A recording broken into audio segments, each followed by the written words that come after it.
and welcome to the Womxn Show. I'm Lenina Rasool. Tonight we are speaking about mothers who carry the torches for justice for their slain children. We know that there are many children, fathers, brothers that are killed across the Cape Flats, with the numbers just growing. This evening we'll speak to Avril Andrews, who is the founder of Moms Move for Justice. Avril founded this organization after her son was shot down, and 5 years later is still moving through the justice system to try and find justice. She now works with numerous other mothers across the Cape Flats who have experienced the same. But before we speak to her, let's have a look at a short video describing the circumstances in her and other communities and the work that she does through her organization.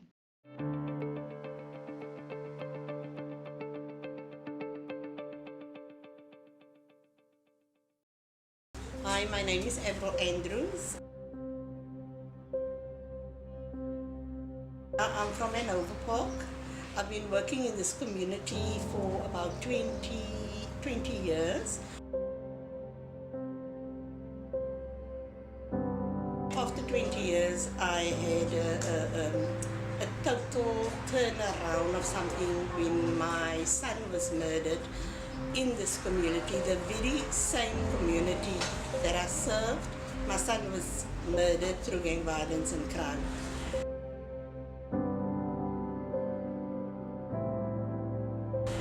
When that happened, I had to pause and find out what is my purpose, why is this happening to me. And it was hard for my family, it was very hard, but I had to push myself to myself. And when I saw what happened to my family and how they were breaking apart, I knew I had to keep everything together. I got some help, and then my question was, what is my purpose after this dear loved one was just ripped away from me? But I remember the evening when my son was killed, I had my hand on my heart and I cried out to God, and I said, God, my heart, I don't want it to become bitter. Show me my purpose in all of this, and I'll do what you say I must do.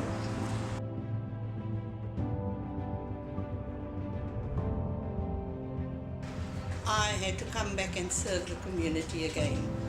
So through the grace of God, I got that right. And through this I realized how I love my community, and everybody is not the same. But I also had to understand why is people so angry. Why are they so angry to go to that point to kill somebody else? And just because you don't want to become involved with the illegal activity that they're busy with. Why? I had to understand more about our people. And I had to question myself, am I going to waste that energy in trying to fix that, or am I going to come back and see how we as an organization can be a catalyst of change and create that change for people.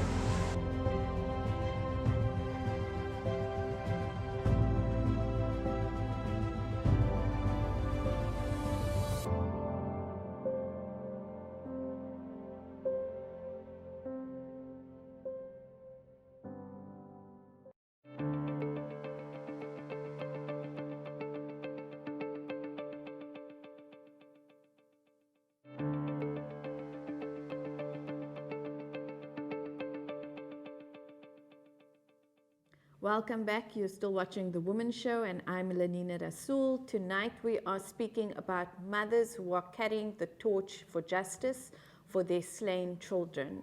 And with me in studio is Avril Andrews, who is the founder of an organization called Moms Move for Justice, and Roegshanda Pascoe, who is an activist and does so many things that it is difficult to pinpoint, but also assists mothers and families who have had children, who have had family members die as a result of gangsterism and a host of other reasons. Thank you, ladies. Welcome, and thank you for joining us. Thank you. So, Avril, I am going to start with you. You lost a son, Yes. and as a result of that, there was obviously massive trauma. You were going through the justice system, and that process was. I'm going to leave you to actually describe some of the problems that you encountered within that process, but that prompted you to start an organization or a movement called Moms Move for Justice, which also helps other mothers who are going through the same thing or have been through the same thing. Could you tell us a little bit more about that? Okay. Maybe just to give you some background, I've worked in the community for years, you know, as an activist, but very silent, very on my own. In isolation. To net my eie ding, Yes. you know, not interested in the politics. So 2015, my son was gunned down. But there's certain things that he discussed with me and his father, mostly with his father, and his father brought it to me before he passed on. And in 2015, he also asked me to start with the fatherhood program because young fathers, they get killed and there's too much fatherless children. And with that, myself and him started working together. That was 2015, that was March, and October, he was gunned down. So with the result of that, based on what he told me and what I'm experiencing, I realized that there's a greater cause with all of this. Because why am I still here? He's now gone, told me all that. And and with that prompted me to start the Moms Move for Justice. But I think also, right at the beginning, I think the what do you call it now? I saw what was happening. I saw the lies with the justice system, with government officials, how they lied about a lot of things, and that made me realize, based on what my son said, prompt me to do that. Yes. Yeah. And Avril, your case is still the case of your son's murder, is that still ongoing? Yes, it's the 5th year now, and it's still ongoing. It's not an easy journey for any mother, not just mother, but family. Yes. It's definitely not an easy journey. It's, you know, you have to find ways to cope as a family all the time. Yeah. Roegshanda, I want to come to you because you also have done work assisting mothers. You and Avril know each other, have done some work together. This case is ongoing for 5 years. Is that normal? Well, we're sitting with a justice system that hasn't transformed with the new South Africa. And because of that, the system is not normal. It's not serving our people's plight, which they are facing. And I think that is where I focus most of my work on, is changing this system that are not open to look beyond the books that they have studied in law and what our people are facing. And for that in itself, besides the trauma that these mothers are going through, the biggest trauma is the courtroom. It's the system that traumatized them beyond the pain of the lost. Because there the victimization starts for them.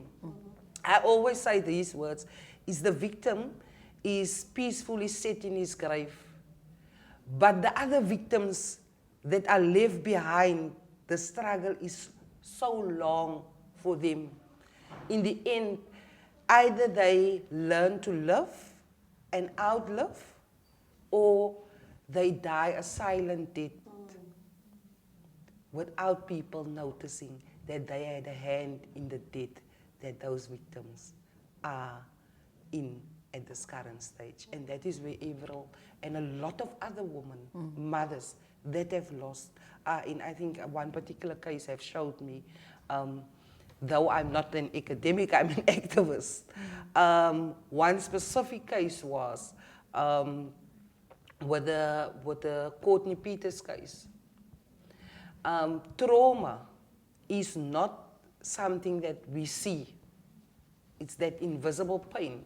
And Courtney Peters' mother resulted in landing in hospital with meningitis in the brain. Now, that was trauma. You know, that rush, the perpetrator is caught, it's media, it's everything around him. No time for mourning, no time to breathe. I have looked on my child's body, and then we have our religious sector that come and say, it was God's plan. Where do we take that anger and frustration? We can't even take it into the court. The court does not have empathy nor sympathy towards this family that have lost. And that for me is where we should focus on. We should change the narrative, how things are being done in court, and that's why I push this thing that we should have a court specifically focusing on this process where mothers has been violated, and our judge that are presiding this case must have some understanding where this woman is coming from. Yes. They must have the empathy to connect, because while you find the perpetrator walk out with a slap on the hand, you find that the perpetrator and his family can still intimidate the victims. Imagine a mother's daughter was murdered. The perpetrator said 4 days with the body, dumped the body. She was denied to go and identify her daughter's body. And the magistrate in court tells her, you must remember, we will destroy his life if we send him to prison. He got only 4 months for killing her daughter that was a mother to a daughter. And that is the system we must disrupt. As women, we must start disrupting and not only showing in our communities our value, but even in our justice system, we are more worth than that. It's we that give birth to this nation. Yes. It's we that keep this nation together. We are the glue to this nation.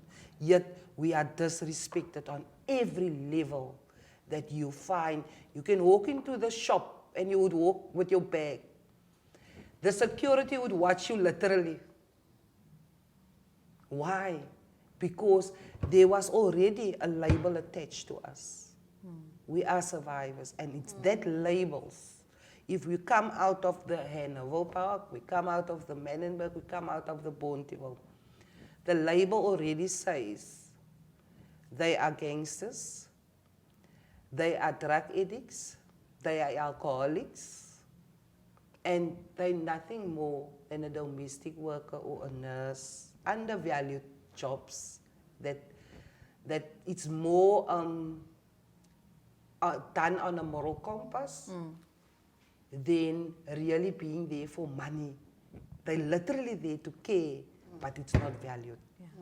Roegshanda, thank you. I just want to come back to Avril, and I want to ask, you were speaking about sort of the lies. There was lies in the system. You were speaking about the justice system becoming a perpetrator, also perpetrating trauma.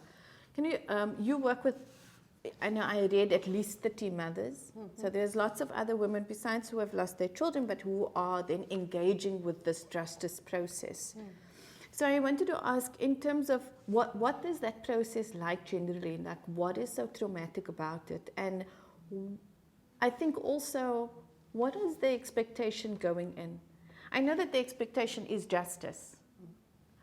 But if we are speaking about the current system not working, what is it that we would like to see happening? I think there's a lot of changes that we would like to see happening. Excuse me. So things that the Moms Move for Justice started is approaching prosecutors.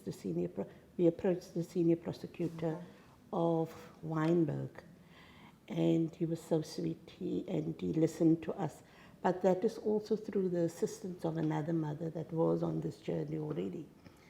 we got an appointment with him, and he spoke to his staff, the prosecutors, you know, and you could see he was sincere in that and trying to explain to his prosecutors what this mother is going through. And then he arranged a meeting with all his prosecutors. And for me, that was a step into the right direction. You know, prosecutors must listen to our stories. But now you must be so careful because some mothers are so angry. And, you know, then with that, the proper message don't get through. So, and I think we did quite well because with Wynberg Court, the prosecutors will respect us. They understand what mothers is going through. So that's steps that we took.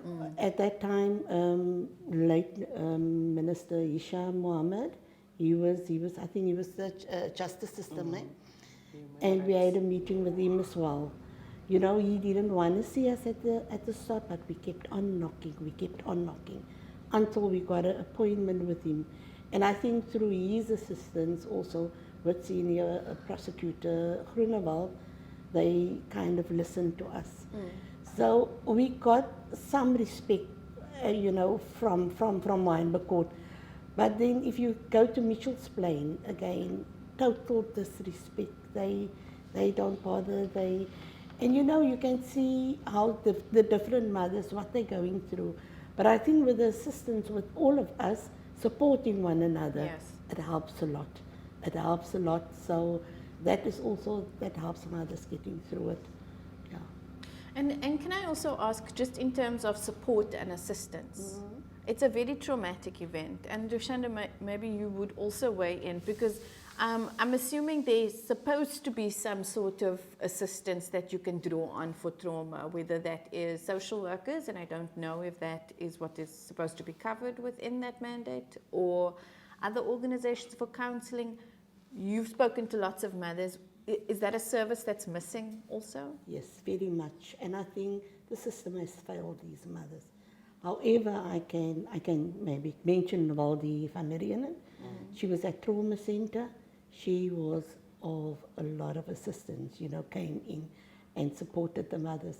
But I mean, it's so, you know, if I just think the very first year that happened, 2015, I tried to get some information from the Philippi police station, and that year alone, 116 boys were killed. And I'm thinking, I'm going through that. So that's 116 mothers, 116 families. And you know, after the years, it just decreased. And that's why we find the best way, how can we cope with this? Because there's so many mothers. And I could understand why our communities is in the state that it is, because we're sitting with a broken community. Every second house, a son was killed, you know, in communities like Hanover Park, Menenberg, Bishop Lavis. So women is broken, but I also saw the importance of the mother that needs to heal, so to keep the family together. Yeah. Because what happens, the father blames the mother blames the father, because they can't cope with the situation, it's too much. And I've seen it with for my family, it's almost, that was my case study. Because I saw what it did to my son, I saw what it did to my husband, and I realized, I must jump in. I must keep everybody together. Right now, my son is only going through his healing process now, and Roegshanda knows about it. He works overseas, he couldn't cope. He had to come back. You know, he didn't want to see a counselor, but he's only going through it now. So I've seen what it does to families, and so I'm using that experience and thinking, what must other families that don't even have support, you know? So we need to take a short break. Okay, but we'll be back with more after this.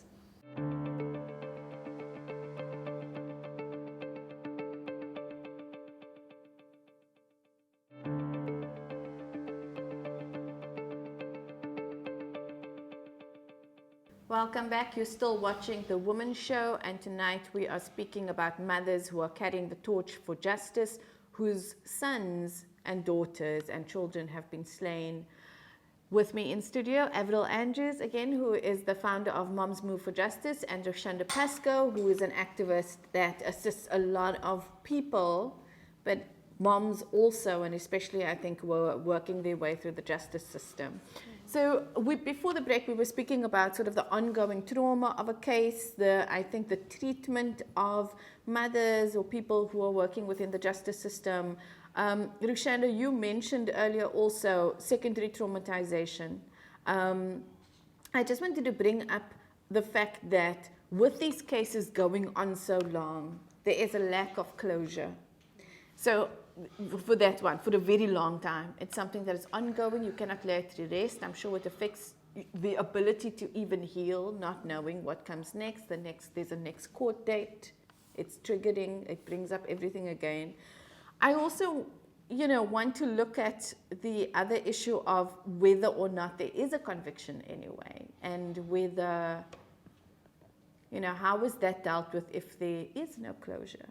And in your experience in working with mothers and families who have gone through the justice system, do you have thoughts about that?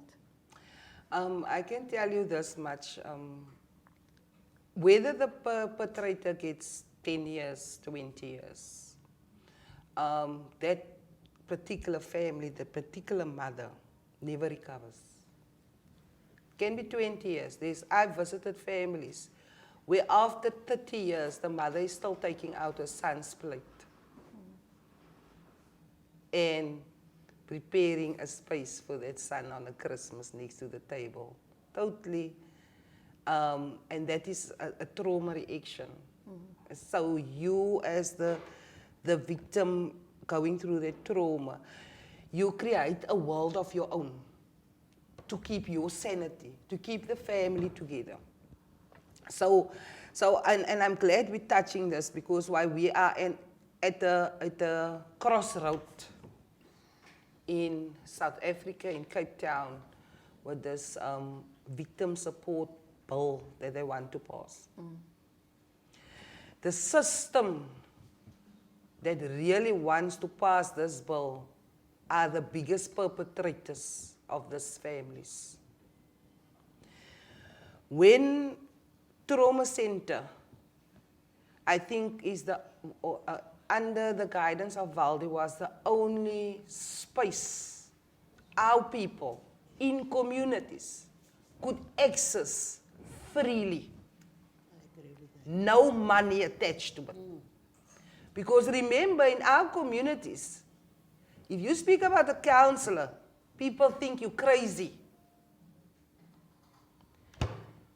It is a mental health, but they don't know it's attached with the trauma of what you have experienced. And so nobody's there to explain them the terms of what it means. And that is why you find that now, even in your society, people are creating secondary trauma, Yes. And more sorry, violence. just to clarify, you're speaking about the, the bias Yes. against mental health issues. Exactly. Yes. So you see a counselor, it means You are crazy. Crazy.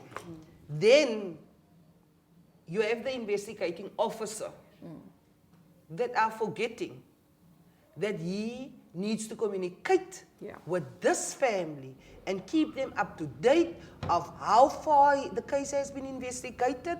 They must constantly, with their pain and trauma, reach out, knock on a closed door, he's on leave, and the next minute, another investigating officer is appointed to the case, and it goes on for a few years. To a certain extent, some mothers have to still fight 3 years later to have a case number.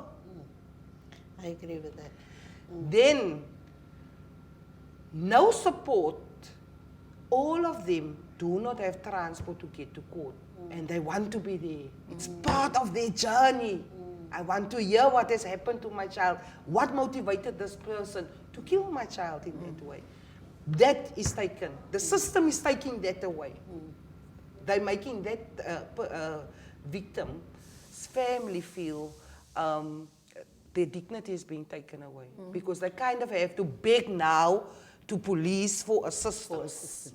Then you have your social workers that should be there to say, maybe this father or this mother that has been shot and killed had little children. They're going to need support.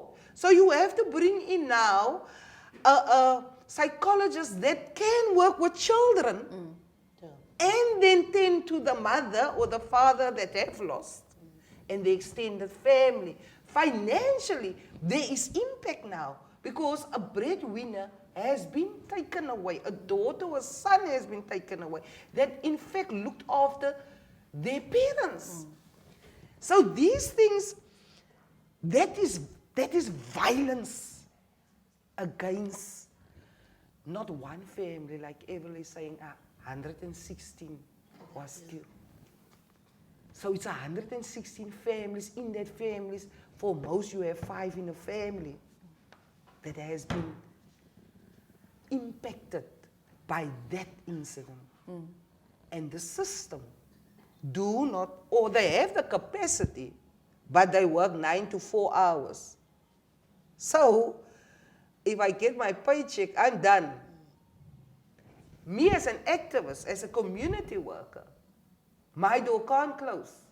It's 24/7 open, and I become now the counselor, the advocate, the judge.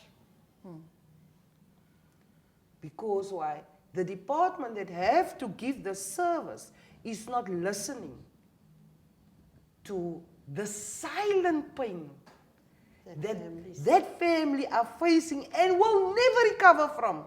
Because the secondary trauma is worse than the fact that they've lost their loved one.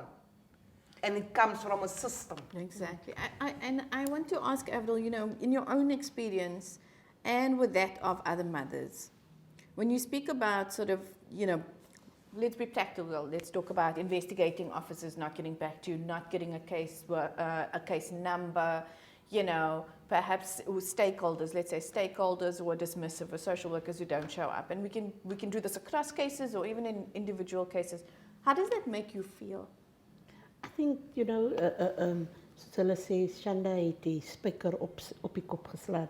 I think the first trauma was with the community and then with the investigating officer. And I think, let me just touch on the community. I think I didn't walk in the community for a very long time, but I walked in the just after my son, and I made eye contact, and I saw the fear in people that I know, in their faces. It's like, Auntie Avril mustn't ask me anything, I saw that fear. That's my first experience. And then with the investigating officer, just the way he came to the door, Mevrou, is your kind 'n gangster, And I was like, and I just showed a sign to my son's wife, just to be quiet, because then I picked up, this pattern. And that was very traumatizing. But then I decided to work with him because I want to see what And I remember this one day I said, "Sir, I'm sorry, because I've been communicating with you all the time and I'm leaving messages in a TSA antwoord. Maar mevrou, waar moet ek geld kry vir airtime?" And I was like, just calm. I said, "Okay, meneer, as jy nou nie airtime gehad het om my terug te bel nie, dan sal ek maar seker die moet verder vat, And then I took it further and further, and then I realized, this has been there for a long time, and I thought it was just this investigating officer. But with the help of the support group coming out of other mothers, I realized, but this is it. They all and at that time I didn't want to tell them what I'm experiencing, And I realized, but this is coming from all these mothers. The same thing is happening. So at that time we arranged with that time General Cost, she was still there, arranged a meeting with all the mothers and the investigating officers. So I think that kind of gave the mothers hope, but it also just ended there, Up till now, most of our mothers didn't get justice for the kids. I think out of 30 mothers, I think about 5 did, So it's been there all the time for a very long time, and I think it's only now that women start talking out and speaking about it, because as Shanda mentioned earlier, families will just die a silent death. It's like this, it must be like that. We must just, and coming from a background that's, I don't want to be in front, I had to start speaking. And it was difficult, and it's also through people like Lucinda and Roegshanda that helped me, be that voice, because this is really what's happening. And then on the other side, a kind of trauma that also you go through, you may be active in your church, and the church is thinking, what is happening to the sister? She's becoming something else. This is from the devil, and that's also a kind of trauma that you experience. Exactly, we have to have a show on the angry woman. And then at the end of the day, you don't get a chance to pray, and because the things that you're doing, it's not. You've been crucified. You've been crucified for the pain from the community, from the justice, from your religious, depending, not everybody, but I mean how people see it. And you can't also blame or judge them because they were not used to that. Why is Avril arranging? This is totally from the devil, to arrange a march. So that's also a kind of trauma that you have to go through, Well, Shanda, we don't have a lot of time left. So I want to ask, I think, two things. I mean, if there's any messaging that to round off the interview, but the other thing is also, one of the things that has obviously been missing is voice. And I really admire getting together the mothers with the investigating officers, but there needs to be a message about better treatment. Better treatment, better service. You spoke yesterday, it needs to be the justice system, you said to me, needs to be human-centered, and that it's not. So that's the one. But the other one is also the ability and the necessity for women to speak up in these cases. Laninia, I would say it's very important. It's very important for our women, but our activists to not be afraid. Because if we are going to keep on saying, but this and that, and because of this and that, I'm not going to speak out, we're going to bury more than 116 children, as we have seen it escalating over the years. And I'm sad, but that is the reality, that more are being killed, and I've said it. The Manenberg Safety Forum is 6 years old now, and I've been saying it for the 6 years. It's going to get worse than better. We must also realize we are helping these investigating officers by putting pressure on the system, the justice system, because we cannot also expect one investigating officer to have 300 cases. To who is he going to bring justice to? He can't give justice to any mother. Because in the court of law, my experience in the court, one thing the investigating officer is going to say, people are afraid to testify. We're sitting with the system where there is no protection for a witness. Then we have evidence. Our people contaminate evidence at the crime scene. They are not trained how to behave around the crime scene. We've seen it over and over again. Little ones standing there where that person was shot and killed or murdered. So, in the court of law, that is very much important because you have to prove beyond a reasonable doubt that this is the perpetrator in the absence of a witness. And so that is why I support the fact if there's CCTV cameras, but even in our city, we must also fight now this system that those CCTV cameras should be working and the footages should be used as evidence in a court of law. Yes. To protect if the witness do not want to testify, the footage is as good as the witness that are absent in that matter. That is what I want people to start fighting for. Thank you, Roegshanda. Thank you, Avril. It's all we have time for. Thank you so much for joining us. We're going to take a short break, but we'll be back with more after this.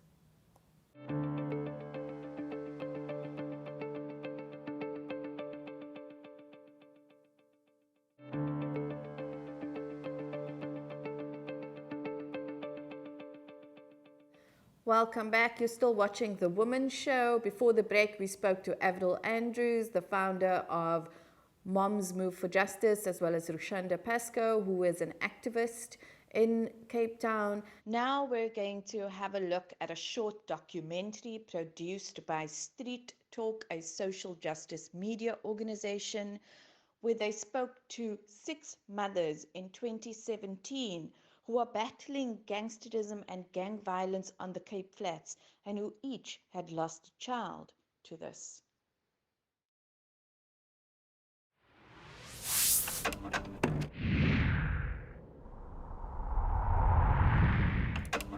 It's an evil thing that is happening in Nova. It's not a joke. If people think it's a joke, to see somebody die every day in Hanover Park, it's no joke, sir. It's an evil thing that is going on there. And it's becoming normal for our you children know and that people. the laughing boys, the Americans, the mongrels and the ghettos Ghettos. is fighting this morning. Their members is running on the field there. But tonight, each and every gang leader is sitting in Grand West and having supper with each other while their members Killing each is other. killing each other on the grounds here. To all the gangsters out there, my cry to is hang up your guns and stop your nonsense. Stop it because you're hurting us and you don't know what you're doing to parents. You're killing our youth. Stop killing our youth. Please, that's all I'm asking. I would like to come face to my son's killers. Oh, I don't know, I put it in God's hands, but what you did to me, I hope you don't do it to another one.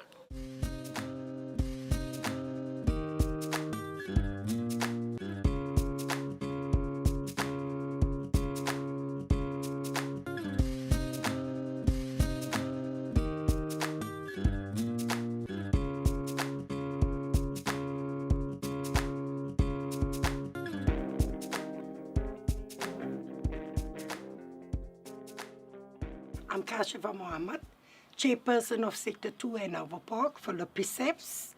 I'm a chairperson of a task team. I lost a 17 years old son, and both my other 2 sons were shot. Hi, I'm Daphne Croy. I've lost a son. I'm from Hanover Park, and I'm with the Women's Forum, and I've also got my own NPO, Youth at Risk, where I work with youth. Assalamu alaikum. My name is Rashida McDavid. I'm working for the task team of SAP Sector 2. Hi, I'm Sadiqa Valentine. I'm part of the Women's Forum, chairperson of Bloemfontein Neighborhood Watch. I lost no kids, but I do work in my community. My name is Fozia Williams. I stay at 41 Turflin Walk, and I'm with the Packer community, and I do area watch. I'm Marian Belinsky. I stay in Hanover Park.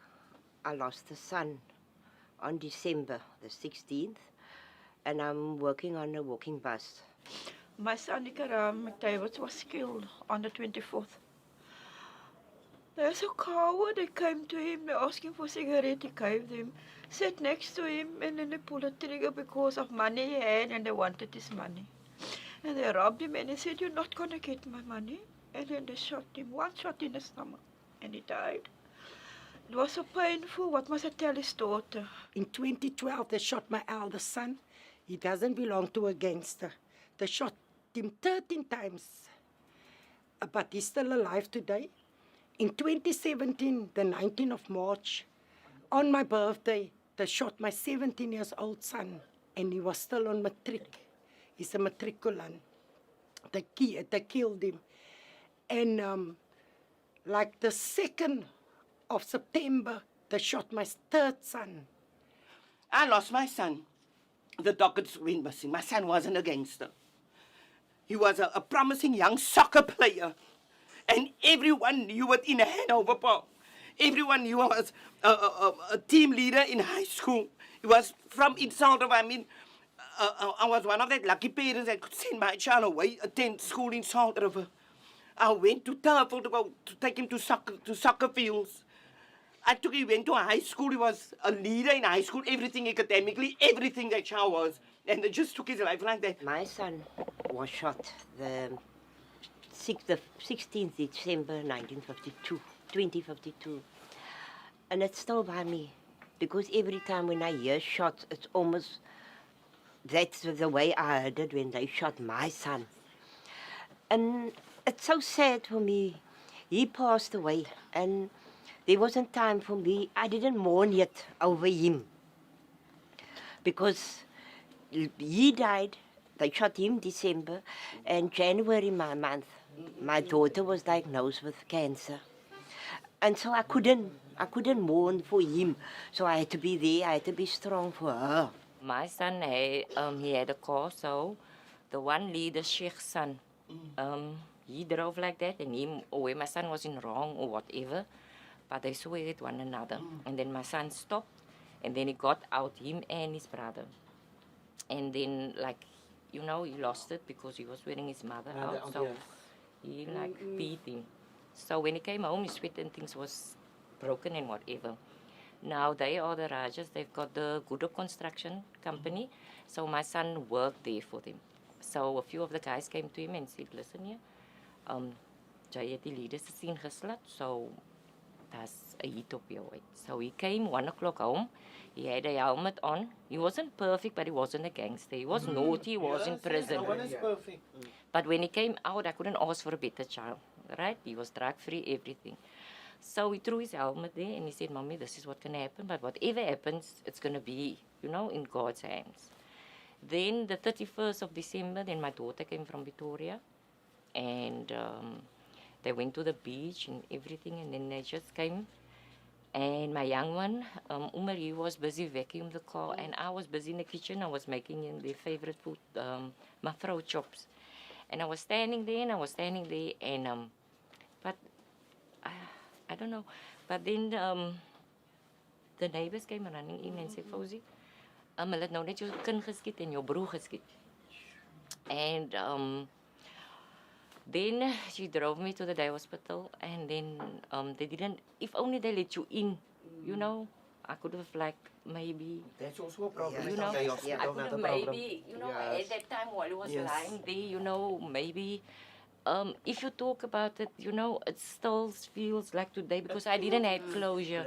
The same gangsters my child was living in, grew up with, they stabbed my child. And that is what hurt so much. It wouldn't have hurt me so much if it was the Americans that stabbed my 17 years old. But the Laughing Boys, the gang, he grew up, my next door neighbor's child who stabbed my child. You can take somebody's life, you know, you rip them from their family, you rip them from their loved ones. And yet, I took her out. My mommy was still living, she was a cancer patient, and she told me I must, you know, and by doing the patrol and here, I've got stronger, I can deal with the pain. Yes. But when you sleep at night, it's like you still comes a flashback. see him. When they stabbed him, it's like a dream. For me, it was like a dream. It wasn't like he's dead. For me, it's like I was still going out 8 o'clock in the morning and watch him walk down the street to Crystal High School. 3 o'clock in the afternoon, I was standing on the corner waiting for him to come home, and nobody come home. Nobody come down the street. Nobody. It's just like he didn't come. The last child come, he didn't come down the street. It's just like people are just... The police knew because my brother was involved with the gang, with the Americans. But everyone said, but that child isn't a gangster. Even my brother got cross. And my brother said, no, man. But my sister's child wasn't a gangster. I'm going to kill them. But lucky for my husband, the husband had eyes. And he went to the gangsters and he said no. Because he was a coach. He was a secretary of Hanover Park Soccer Association. And they actually respected him. And my husband said, you're going to kill other people's children. That is not going to bring my son back. You see, the problem we have here, it's the police. Because why? It's bribery. This boss gives to that police, that boss gives to that police. Now the guns disappear, the evidence disappear, everything disappears. So when you go do something, you steal in a shop or whatever, you get sentenced. But when you take a life, you get caught with a gun. The investigation officer, the judge says, no, that is not enough. A teeth wasn't in that day, but a teeth is in now, so you can't say so. He walks free.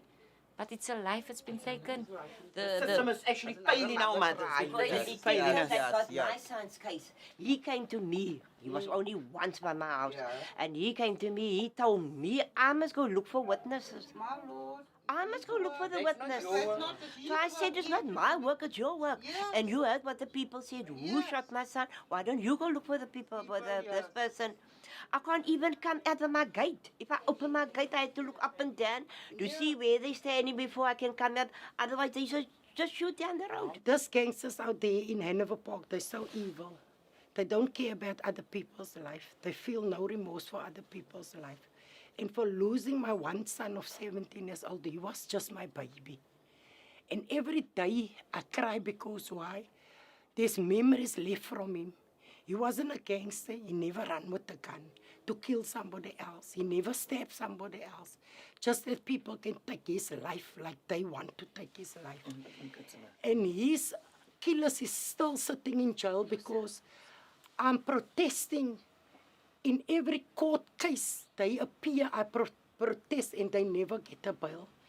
And I'm not going to leave them like that because I want justice for my son. She got closure. She got the people who killed the son, which I knew it was.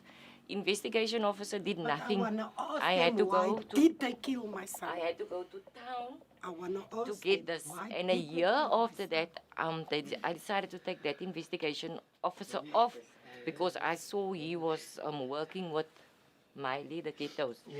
And as soon as he went off, the ballistic wasn't done, nothing was done. And then they put the other one on, and all that was done. By God, in 2 weeks' time, the one that shot my son was killed, and his body was found in Mofelene's bush. This shooting it's working so on me. It's almost like I want to do something about it because things can't go on like this in Hanover Park. My grandson is only 5 years old. Then he tell me, Ma, I can't play outside. Why must I just be inside in the house? What can I tell him? What can I tell him? And from 6 o'clock, then I'm sitting, then I'm stressing. My children is on their way from work. Then I must phone them. Look out, they're shooting there. Don't take taxi. Wait, get a lift time with somebody. It's like this. If the Americans stay on the left side, the laughing boys stay on the right side, the mongrels is staying on that side. If your child is staying in the area of the laughing boys, your child can't walk in the American territory. Then yes, they label your child as a gangster. The detective was only once by me. It's going in for 2 years and nothing has been done. His killer's walking free. And now do I feel I'll see the killer. Sometimes there's no witnesses in cases. Like SAP's one witness in cases. If there's a witness, the witness must give a statement. If there's no witness, it's like there's no case. It's not like before in the earlier years where the detective, he go investigate. His investigation is like a properly thing that is happening now, but everything is going over. It's a money thing that is going. It's like they don't care about our children's life. The people see what happened, but the people don't want to talk. They don't want to talk. If you talk and you go to court, they'll kill you also the next day. My daughter came from church. My granny was in hospital, and I told her, okay, if you're done from church and you go straight to Ma, then you come with them after church and you come with them to your granny at hospital. And they shot her. There was witnesses. A mum and a daughter. They were like Muslim people close. And they went and they said, but we saw who shot. No one knew their names or whatever. Then from the same gang that respected my husband came to my husband and said, Mr. Croy, we just tell you, ask your wife to withdraw the case. Just ask her, because they're planning to kill that mother and daughter. Because the police came to our gang leader and told him that they're going to kill the mother and daughter. Now, I'm not talking on whatever. I'm talking about my experience. I'm talking about how my dockets got missing. If there's a hit on a person, the total of amount is 2,000 rand and 5,000 rand. It's not even a lot of money for a person's life in Hanover Park. And for a mother mourning her children. Kill that person. That's why I will never come to terms to the killers of my son. My dream for Hanover Park is that our people can walk where they can walk and stop being like prisoners in their houses. My dream is to, for an Park, is to live in harmony. To wherever you walk safely. My dream is for the whole Western Cape, all over the world, that they come peace and harmony. My dream for South Africa is to be drug-free, crime-free, and there should be more jobs for the community. My dream is actually also to uplift our youth. Our youth is our future. And actually, as mums and community workers, to work together for the future of our children. My dream is never to give up on children, no matter who you are, what you are. It's just the way forward for Hanover Park.